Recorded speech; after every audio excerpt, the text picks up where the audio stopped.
Coming up on UCF Nightly News, it's time for new leadership with the UCF student government. Next, we explore how a plug-and-play platform will assist startups, and this collaboration with UCF is striving to establish a strong ecosystem of expertise and resources in the Central Florida region. Also, it's been 6 years since tragedy struck South Florida. We hear from one of our reporters who experienced the Stoneman Douglas shooting and informs us about how safe our campus is. In sports, we talk about 12 reasons why you should love softball. Nightly News starts now.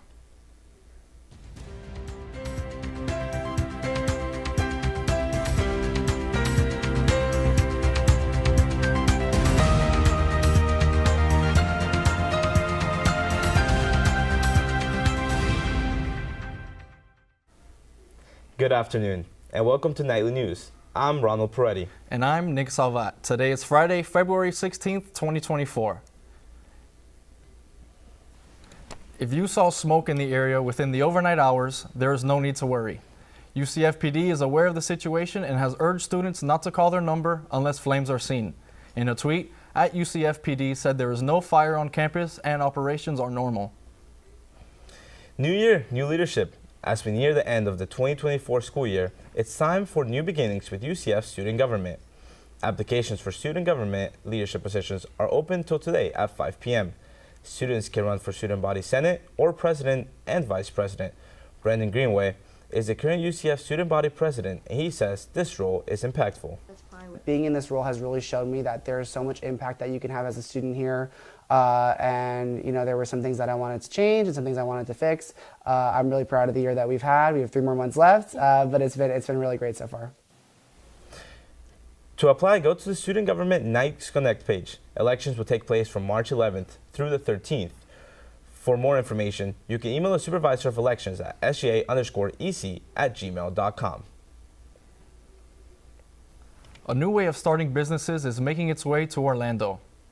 Plug and Play, a platform that supports startups, will be partnering with UCF in efforts to leverage the strong ecosystem of expertise and resources in the Central Florida region.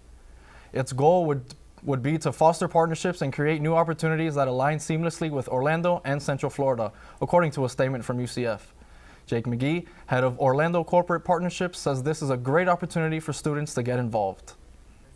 Be a lot of events. There's going to be opportunities to really get involved within Plug and Play's ecosystem, which exists about 80,000 startups around the world, 550 plus corporations and then a lot of VCs that we work with. Operations will begin in early April. Here, startups will be collaborating with students and local businesses to foster lasting partnerships in the community. For more information on Plug and Play, you can visit their website at plugandplaytechcenter.com. Spring 2024 commencement information is now available for students intending to graduate. Cap and gown rentals are now applicable for pre-order from February 12th till March 22nd, according to an email sent out to students. If students miss this deadline, the UCF Fairwinds Alumni Center will house extra regalia and ticket distribution. Tickets and reader card pickup will be available from April 22nd through the 26th. These will only be distributed to graduates who have ordered their regalia through Herf Jones. For more information, students can visit the graduation website at ucf.edu/graduation. UCF students got the chance to attend the Orlando Magic game on Tuesday night to celebrate the retirement of Shaquille O'Neal's number and jersey.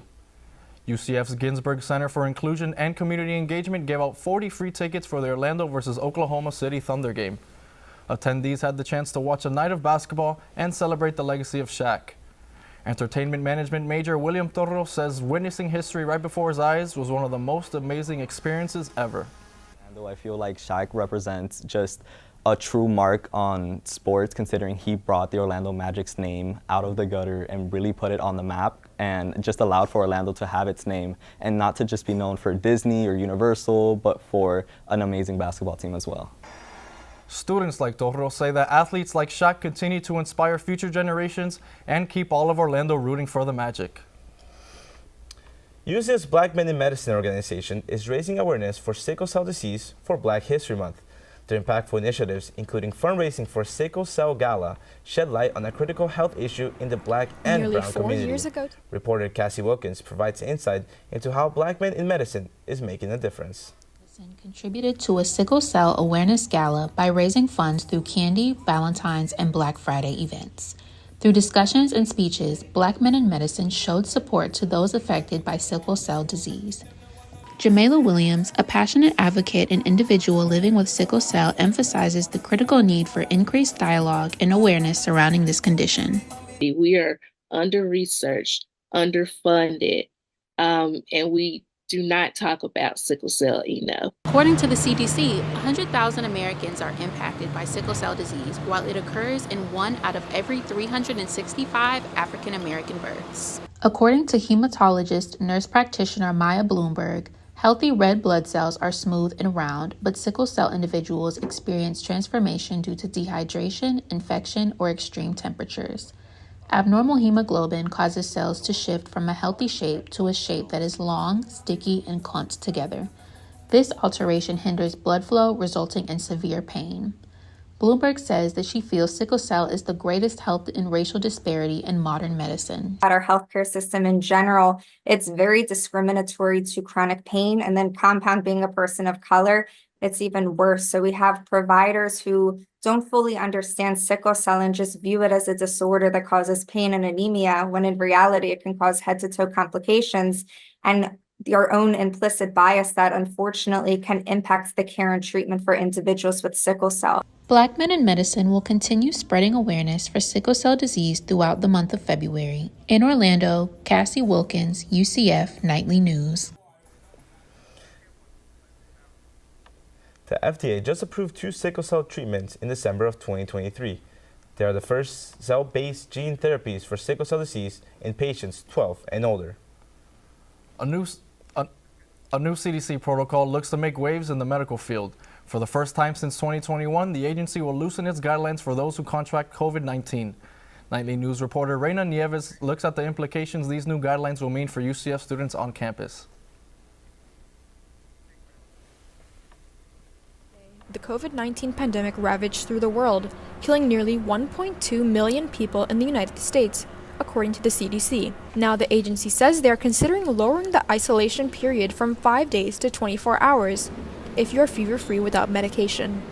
While some believe the switch to a more practical approach could mean unwarranted danger, Chief Public Health Officer Dr. Michael Deachin says it shouldn't be a problem, as it is similar to other respiratory conditions like the flu. So, at this point, COVID is comparable to flu. Mm-hmm. So, if you think about it, well, before COVID, flu was there for a long, long time. What did we do?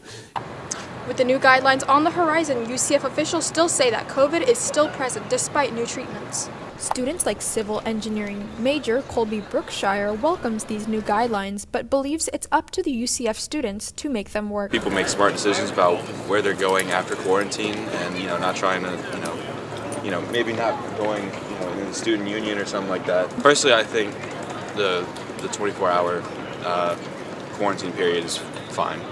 These changes are set to be made sometime in April for the public to adhere to. In Orlando, Reina Nieves, UCF Nightly News. Although COVID guidelines may vary by state, the CDC recommends people who test positive for coronavirus to determine themselves when to end isolation using clinical symptoms. A new educational game is breaking levels in the cancer treatment field. A team of UCF researchers are developing a new game that helps older adults with cancer. The interactive game takes patients through their day that simulates life at home after chemotherapy. Professor Victoria Lorzel is leading the research for this game. Lorzel modeled the avatar in the game after her mom, who was diagnosed with breast cancer. She says this game will help many others. But what we have noticed from our initial findings were that people who experienced the intervention did twice as many preventative behaviors to manage their nausea and vomiting compared to the control group that did not get the intervention. So they did a lot up front in order to to prevent nausea from happening. The game is currently going through a 5-year study to test the results with patients. Professor Lorzel says she looks forward to seeing the impact the game has with older adults. Weather anchor Madeline Nicholson joins us now at the desk to discuss today's forecast. What is today's forecast looking like? Yeah, Madeline, are we going to have to keep that umbrella nearby? No need for that umbrella today, Night Nation, as we have a 0% chance of rain. Currently, we're sitting at a nice and warm 77 degrees, and you will want to grab that jacket since today is going to be a breezy 65 degrees. Also, we've got wind traveling from the southwest coming in at 10 miles per hour. So enjoy that sunny weather before the clouds roll in, and stay tuned for more updates later in the show. Thank you, Madeline. Coming up, it has been 6 years since the Stoneman Douglas shooting in Parkland, Florida. We tell you the stories of some survivors and what UCF does on campus to prevent tragedies like this one in our community. Nightly News will be right back.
Welcome back.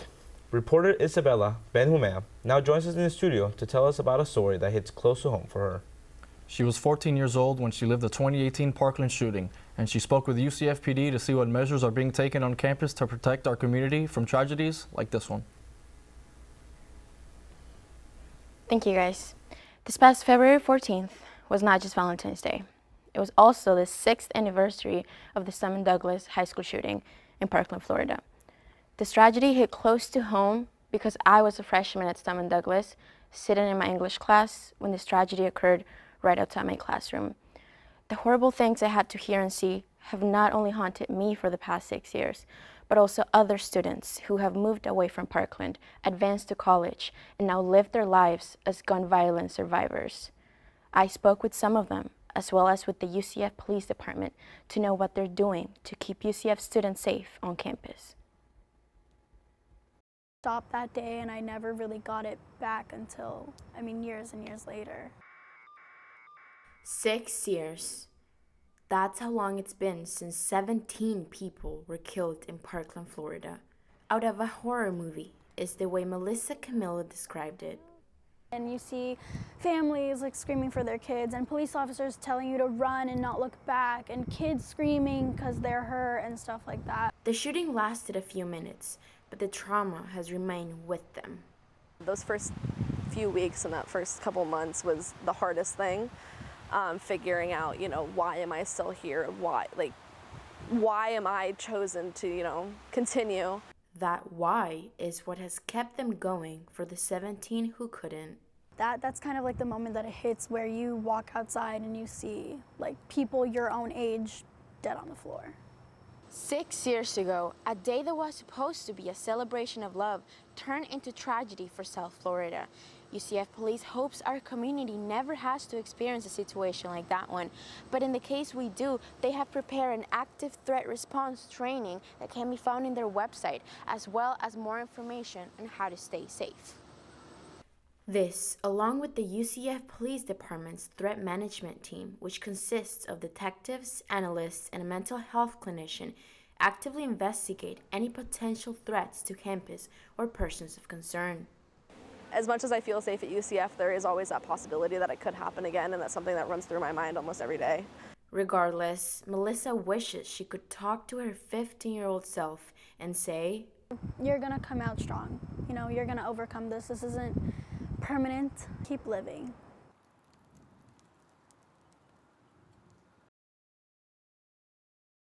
With a campus as large as UCF, the police department encourages students and faculty to say something if they see anything suspicious or concerning. While this tragedy marked the lives of many people, it carved a path for change with the hope that no one else has to go through this again. The 17 lives lost will forever remain in our memory, and us survivors will continue to push forward in their legacy. Thank you, Isabella. Up next, we tell you what kind of weather we're going to have this weekend. Plus, later on in sports, we find out how the running club is preparing for their first competitive race of the season. We'll be right back.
Welcome back. Now we take a look at what the weather is looking like around the nation this weekend. Embry-Riddle student meteorologist Nada Haddad shows us the forecast nationwide. Good afternoon from Daytona Beach. In the President weekend, we will have a rain in Washington State and snow in Washington City. Not just that, for people who will go to the West Coast, we will have a low pressure system that will bring rain to California, Oregon, and Washington State. This low pressure system will move toward the east, so it will bring rain also to Washington City and New York. Not just that, for Washington City and New York, we will have another low pressure system that's coming from the Midwest that will bring snow all over the area until Washington, New York, and Boston. So it will be a great weekend for Washington City. For people who are gonna go to Texas, we will have a cold front that will drop the temperature 30 degrees over Austin's. Same cold front will go to Florida, so let's go back to my friend in Orlando to know more about it. Thank you, Nada, for breaking that down for us. Nick, I've heard it's going to be sunny this weekend. No need for this jacket. Really, Ron? I heard it's gonna rain. Let's hear what our reporter Madeline says about the weather and if we're going to need a jacket going out the door. Thank you, guys. You will not need a jacket this weekend. First of all, let's take a look at those highs. Here in Central Florida, it is beautiful weather where we have a beautiful 79 degrees. The rest of Florida is pretty warm except for up in Tallahassee. Tallahassee has a little bit of a cold front with 67 degrees. Pretty cold. Now we're going to go over to our lows. Our lows in Florida. The rest of Florida is in the 60s. We have Orlando at exactly 60 degrees. Jacksonville 57. Miami, warm as always, 68. Except for Tallahassee. Tallahassee is still going to be in that cold front with a 54 degrees. So Tallahassee, make sure you guys have those jackets for the evening. Now we're going to go into our 5-day forecast. All right, so looking ahead in that 5-day forecast, this weekend, make sure you bring your umbrella and rain jackets because we're going to have a 78% chance of rain and a 99% chance of rain on Sunday. And that cold front is going to bring us in. We have about 60 degrees. And then around Monday and Tuesday, we'll come back for that warm weather that we know in Florida. Back up to you guys, Ron and Nick. Thank you, Madeline. After the break, sports anchor Sofia Diaz tells us more about a senior in the UCF softball team that is on the road to success. Plus, we learn about how women are taking over wrestling at UCF. We'll be right back.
What's up, Knights? I'm Sofia Diaz, here to give you your UCF sports update. The UCF Wrestling Club is paving the way for a more woman-friendly environment. Nightly News reporter Hannah Kalazak tells us how UCF is trailing behind and how the club is making history faster than before. UCF has been supporting the wrestling club for over a decade, but it was not until August of 2022 when a female student got involved. The NCAA says women's wrestling has become an emerging sport since 2020. UCF Wrestling Club head coach Calvin Cook says he has not had to do much to adjust. Well, hopefully it keeps growing and then eventually it becomes an actual athletic sport, because wrestling is a co-ed sport, so scholarships for guys and girls isn't an issue. The association announced last Wednesday that women's wrestling is officially the 91st NCAA championship sport. The sport is projected to be the newest NCAA championship in 2026. In the 2022-23 season, according to the latest NCAA database, almost 800 athletes competed in women's wrestling, and more than 70 schools stated their intent to sponsor the sport the next year. Right now, there is only one wrestling club at UCF, but the coach says eventually the women could get their own club as more members join.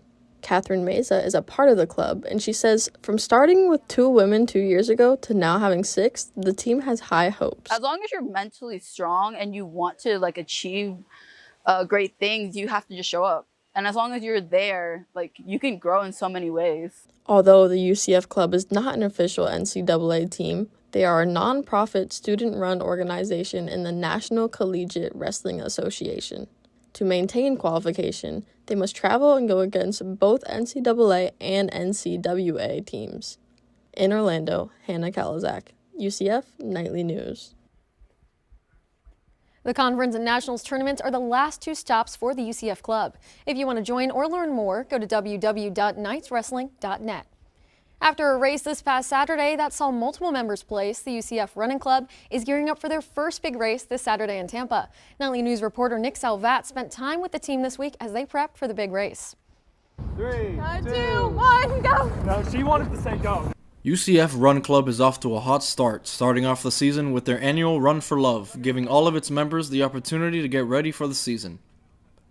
Health science major Reagan Park says that with consistency and hard work comes great success. I think consistency is the most important thing. We just try to have as many of our competitive runners as possible come out on a regular basis, and if you put in the hard work, the output's going to be success. They're going to do well, so. Yeah. You can find the runners on their team running around the track in RWC area. You can also hear them screaming and motivating their teammates all throughout campus during their run. Members of the UCF Running Club can usually be seen running around the UCF Soccer and Track Stadium every day at 5 p.m. The team will be facing off against the University of Tampa, Florida Southern, and multiple other Division I teams this Saturday at 5 p.m. for their first big race of the new season. Running club participants pushed themselves to their limits, resulting in several team members dropping to the floor in fatigue following their run. This is all just a part of the process, as the season is not just a race, but a marathon, according to UCF Running Club member Darren Hinshaw. And usually you want to just get better each week goes on. Now obviously it's never perfect. We may get a little hurt. We may have ran a little too much. So we obviously need to adapt. Easy run, we're going to get you 6 miles. It's trying to get better every single day. That's the whole idea. That's why we're out here every day, because we love it and we want to get better at it. Since early January, the team has been putting in the work in preparation for the first major race of the new season. In Orlando, Nick Salvat, UCF Nightly News. Watch your mouth. Watch your mouth. I just probably forgot. Runners on the team will be driving up on Friday and Saturday morning in preparation for the race. Wisconsin to Minnesota to the heart of Florida. That's a path UCF softball star Chloe Evans has taken. Nightly News senior reporter Ronald Perretti had the chance to speak to her about her journey. I like it. Use it. After finding a home here in Central Florida, UCF softball star Chloe Evans says none of this would have been possible without her dad, who you can find sitting behind home plate at every single Knights game. Everybody just knows who he is. Get out of here! Gone! See ya! He's always in the same spot. He's, up to record every single at-bat. He's always locked in. He's, here just like the rest of us, and I appreciate him more than anything. Just being able to make that journey and have all the sacrifices he's done for me over the last few years is truly the greatest thing I could ever ask for. Chloe Evans, one of the 11 seniors on the UCF softball team, has been on quite the road to success. From her early days to playing in high school, Evans eventually paved her way into playing in the Big 12 with the Knights. Evans graduated from Seymour Community High School in 2020 and committed to the University of Minnesota. After transferring to UCF last year, she became one of 2 players to start in every single game for the Knights in just her first season. I think it's huge just to have that consistency in the lineup and, hoping I can do the same this year and keep myself in every single game possible. UCF head coach Cindy Baum-Malone spoke to us about the importance of the 11 seniors on the team. I think right away what you got to see out there, we looked loose. We were having fun. We were smiling even when we were down 1-0. So having an experience like that and staying composed is huge. As to whether or not Evans considers Florida home, Chloe Evans might be a Floridian now, I'm not going to lie to you. But I do love Florida. I do love home. There's a lot of things that I've learned to love about Florida, but obviously there's always some little things that I miss from home. if you go to a UCF softball game, you can be sure to find her #1 fan rooting for number 12. In Orlando, Ronald Perretti, UCF Nightly News. You can catch Chloe Evans and UCF softball all season long as their season just began and will run through May. And that's all the time I have got for you, Night Nation. Going back to you guys.